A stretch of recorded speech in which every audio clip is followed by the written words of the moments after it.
ओम नमो भगवते वासुदेवाय।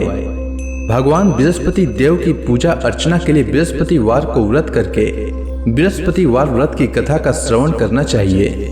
बृहस्पतिवार का व्रत करने और व्रत कथा सुनने से स्त्री पुरुषों की सभी मनोकामनाएं पूरी होती है।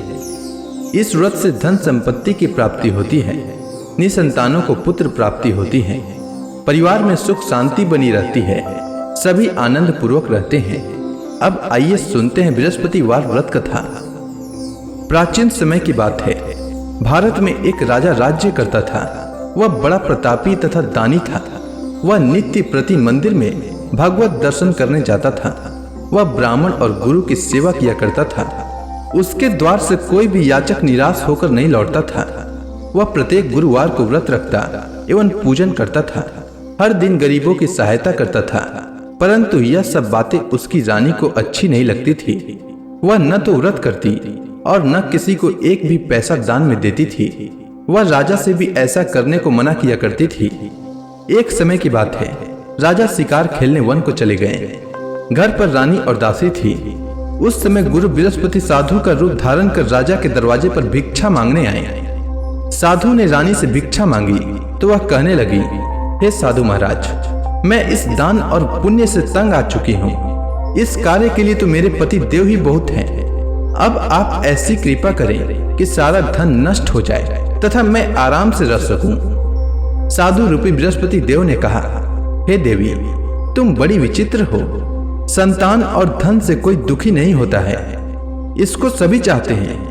पापी भी पुत्र और धन की इच्छा करता है। अगर तुम्हारे पास धन अधिक है तो भूखे मनुष्यों को भोजन कराओ, प्याऊ लगाओ, ब्राह्मणों को दान दो, धर्मशालाएं बनवाओ, कुआं, तालाब, बावड़ी, बाग, बगीचे आदि का निर्माण कराओ तथा निर्धनों की कुंवारी कन्याओं का विवाह कराओ। साथ ही यज्ञ आदि करो। इस प्रकार के कर्मों से आपके कुल का और आपका नाम परलोक में सार्थक होगा एवं स्वर्ग की प्राप्ति होगी। परंतु रानी साधु की इन बातों से खुश नहीं हुई। उसने कहा, हे साधु महाराज, मुझे ऐसे धन की आवश्यकता नहीं जिसको मैं अन्य लोगों को दान दूं तथा जिसको रखने और संभालने में ही मेरा सारा समय नष्ट हो जाए। साधु ने कहा, हे देवी, यदि तुम्हारी ऐसी इच्छा है तो जैसा मैं तुम्हें बताता हूँ तुम वैसा ही करना। बृहस्पतिवार के दिन घर को गोबर से लिपना, अपने केसों को पीली मिट्टी से धोना, केसों को धोते समय स्नान करना, राजा से कहना वह हजामत करवाए, भोजन में मांस मदिरा खाना, कपड़ा धोबी के यहाँ धुलने देना। इस प्रकार 7 बृहस्पतिवार करने से तुम्हारा धन नष्ट हो जाएगा। यह कहकर साधु महाराज रूपी बृहस्पति देव अंतर ध्यान हो गए। रानी ने साधु के कहने के अनुसार 7 बृहस्पतिवार तक वैसा ही करने का विचार किया। साधु के बताए अनुसार कार्य करते हुए केवल 3 बृहस्पतिवार ही बीते थे कि उसकी समस्त धन संपत्ति नष्ट हो गई। भोजन के लिए दोनों समय परिवार तरसने लगा तथा सांसारिक भोगों से दुखी रहने लगा। तब वह राजा रानी से कहने लगा कि हे रानी, तुम यहाँ पर रहो, मैं दूसरे देश को जाता हूँ, क्योंकि यहाँ पर मुझे सभी मनुष्य जानते हैं, इसलिए मैं यहाँ कोई कार्य नहीं कर सकता। मैं अब परदेश जा रहा हूँ, वहाँ कोई काम धंधा करूंगा, शायद हमारे भाग्य बदल जाए। ऐसा कहकर राजा परदेश चला गया। वह वहाँ जंगल से लकड़ी काट कर लाता और शहर में बेचता। इस तरह जीवन व्यतीत करने लगा। इधर राजा के बिना रानी और दासियां दुखी रहने लगी। किसी दिन भोजन मिलता और किसी दिन जल पीकर ही रह जाती। एक समय रानी और दासियों को 7 दिन बिना भोजन के व्यतीत करना पड़ा। तो रानी ने अपने दासी से कहा, हे दासी, यहाँ पास के ही नगर में मेरी बहन रहती है। वह बड़ी धनवान है, तू उसके पास जा और वहां से 5 सेर बेझर मांग कर ले आ, जिससे कुछ समय के लिए गुजर हो जाए। दासी रानी की बहन के पास गई। रानी की बहन उस समय पूजा कर रही थी। बृहस्पतिवार का दिन था। दासी ने रानी की बहन से कहा, हे रानी, मुझे आपकी बहन ने भेजा है, मुझे 5 सेर बेझर दे दो। दासी ने यह बात अनेक बार कही, परंतु रानी की बहन ने कोई उत्तर नहीं दिया, क्योंकि वह उस समय बृहस्पतिवार की कथा सुन रही थी। जब दासी को रानी की बहन से कोई उत्तर नहीं मिला तो वह बहुत दुखी हुई। उसे क्रोध भी आया। वह लौटकर रानी से बोली, हे रानी, आपकी बहन बहुत ही धनी स्त्री है। वह छोटे लोगों से बात भी नहीं करती। मैंने उससे कहा तो उसने कोई उत्तर नहीं दिया। मैं वापस चली आई। रानी बोली, हे दासी, इसमें उसका कोई दोष नहीं है। जब बुरे दिन आते हैं तब कोई सहारा नहीं देता। अच्छे बुरे का पता विपत्ति में ही लगता है। जो ईश्वर की इच्छा होगी वही होगा। यह सब हमारे भाग्य का दोष है। उधर रानी की बहन ने सोचा कि मेरी बहन की दासी आई थी, परंतु मैं उससे नहीं बोली। इससे वह बहुत दुखी हुई होगी। अतः कथा सुन और भगवान विष्णु का पूजन समाप्त कर वह अपनी बहन के घर आई और कहने लगी, हे बहन, मैं बृहस्पतिवार का व्रत कर रही थी। तुम्हारी दासी हमारे घर आई थी, परंतु जब तक कथा होती है तब तक हम लोग न उठते हैं और न बोलते हैं, इसलिए मैं नहीं बोली। कहो दासी क्यों आई थी? रानी बोली, बहन, हमारे घर अनाज नहीं था। वैसे तुमसे कोई बात छिपी नहीं है। इस कारण मैंने दासी को तुम्हारे पास 5 सेर भेजर लेने के लिए भेजा था। रानी की बहन बोली, बहन देखो, बृहस्पति भगवान सबकी मनोकामना पूर्ण करते हैं। देखो, शायद तुम्हारे घर में अनाज रखा हो। यह सुनकर दासी घर के अंदर गई तो वहां उसे एक घड़ा बेझर का भरा मिल गया। उसे बड़ी हैरानी हुई क्योंकि उसने एक एक बर्तन देख लिया था। उसने बाहर आकर रानी को बताया।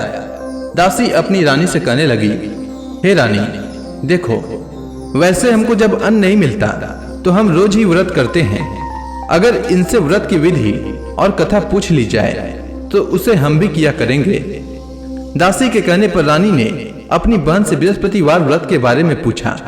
उसकी बहन ने बताया, हे रानी बहन, बृहस्पतिवार को सूर्योदय से पूर्व उठकर स्नान करके बृहस्पतिवार का व्रत करना चाहिए, लेकिन उस दिन सिर नहीं धोना चाहिए।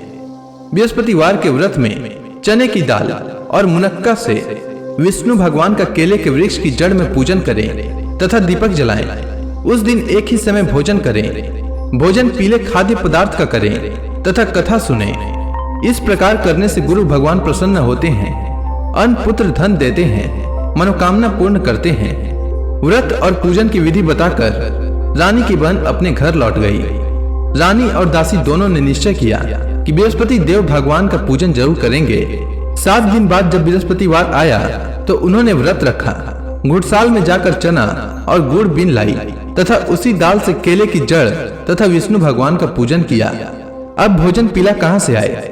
दोनों बड़ी दुखी हुई, परंतु उन्होंने व्रत किया था, इस कारण बृहस्पति देव भगवान प्रसन्न थे। एक साधारण व्यक्ति के रूप में वे 2 थालों में सुंदर पीला भोजन लेकर आए और दासी को देकर बोले, हे दासी, यह भोजन तुम्हारे और रानी के लिए है, तुम दोनों करना। दासी भोजन पाकर बड़ी प्रसन्न हुई और रानी से बोली, रानी जी, भोजन कर लो। रानी को भोजन आने के बारे में कुछ पता नहीं था, इसलिए वह दासी से बोली, जा तू ही भोजन कर, क्योंकि तू हमारी व्यर्थ में हंसी उड़ाती है। दासी बोली, एक व्यक्ति भोजन दे गया है। रानी कहने लगी, वह भोजन तेरे लिए दे गया है, तू ही भोजन कर। दासी ने कहा, वह व्यक्ति हम दोनों के लिए 2 थालों में भोजन दे गया है, इसलिए मैं और आप दोनों ही साथ साथ भोजन करेंगी। दोनों ने गुरु भगवान को नमस्कार कर भोजन प्रारंभ किया।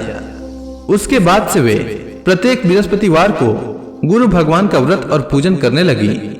बृहस्पति भगवान की कृपा से उनके पास धन हो गया, परंतु रानी फिर से पहले की ही तरह आलस्य करने लगी। तब दासी बोली, देखो रानी, तुम पहले भी इस प्रकार आलस्य करती थी। तुम्हें धन के रखने में कष्ट होता था, इस कारण सभी धन नष्ट हो गया। अब गुरु भगवान की कृपा से धन मिला है तो फिर तुम्हें आलस्य होता है। बड़ी मुसीबतों के बाद हमने यह धन पाया है, इसलिए हमें दान पुण्य करना चाहिए। तुम भूखे मनुष्यों को भोजन कराओ, प्याऊ लगवाओ, ब्राह्मणों को दान दो, कुआं तालाब बावड़ी आदि का निर्माण कराओ, मंदिर पाठशाला बनवाकर दान दो, कुंवारी कन्याओं का विवाह करवाओ। धन को शुभ कार्यों में खर्च करो, जिससे तुम्हारे कुल का यश बढ़े तथा स्वर्ग प्राप्त हो और पितृ प्रसन्न हो। दासी की बात मानकर रानी ने इसी प्रकार के कर्म करने प्रारंभ किए, जिससे उनका काफी यश फैलने लगा। एक दिन रानी और दासी आपस में विचार करने लगी कि न जाने राजा किस दशा में होंगे, उनकी कोई खोज खबर नहीं है। गुरु भगवान से उन्होंने प्रार्थना की और भगवान ने रात्रि में राजा को स्वप्न में कहा, हे राजा, उठ, तेरी रानी तुझको याद करती है, अब अपने देश को लौट जा। राजा प्रातः काल उठकर जंगल से लकड़ियां काट कर लाने के लिए जंगल की ओर चल पड़ा। जंगल से गुजरते ही वह सोचने लगा, रानी की गलती से उसे कितने दुख भोगने पड़े। राजपाट छोड़कर उसे जंगल में आकर रहना पड़ा। जंगल से लकड़ियां काटकर उन्हें बेचकर गुजारा करना पड़ा। उसी समय उस जंगल में बृहस्पति देव एक साधु का रूप धारण कर आए और राजा के पास आकर बोले, हे लकड़हारे, तुम इस सुनसान जंगल में किस चिंता में बैठे हो, मुझे बतलाओ। यह सुनकर राजा के नेत्रों में जल भर आया और साधु की वंदना कर बोले, हे प्रभु, आप सब कुछ जानने वाले हैं।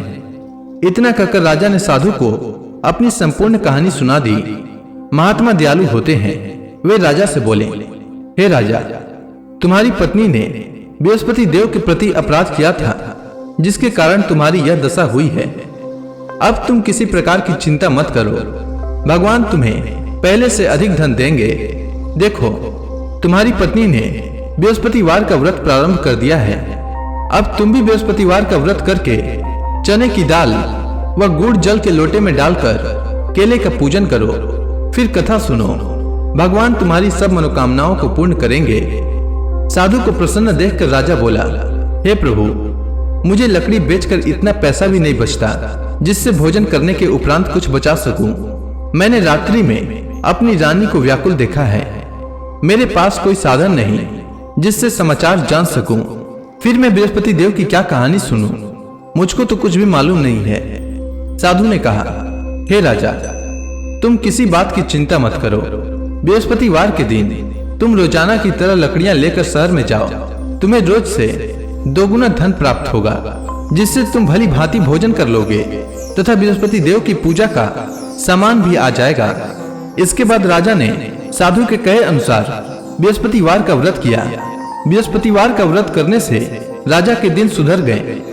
इसके बाद वह अपनी रानी के पास गया और फिर दोनों आनंद से जीवन यापन करने लगे। इसलिए सुख समृद्धि की कामना करने वाले मनुष्यों को बृहस्पतिवार का व्रत करना चाहिए और बृहस्पति देव की पूजा करनी चाहिए। साथ ही बृहस्पतिवार व्रत की कथा सुनना चाहिए। तो प्रेम से बोलिए विष्णु भगवान की जय, बृहस्पति देव की जय, समस्त देवी देवताओं की जय।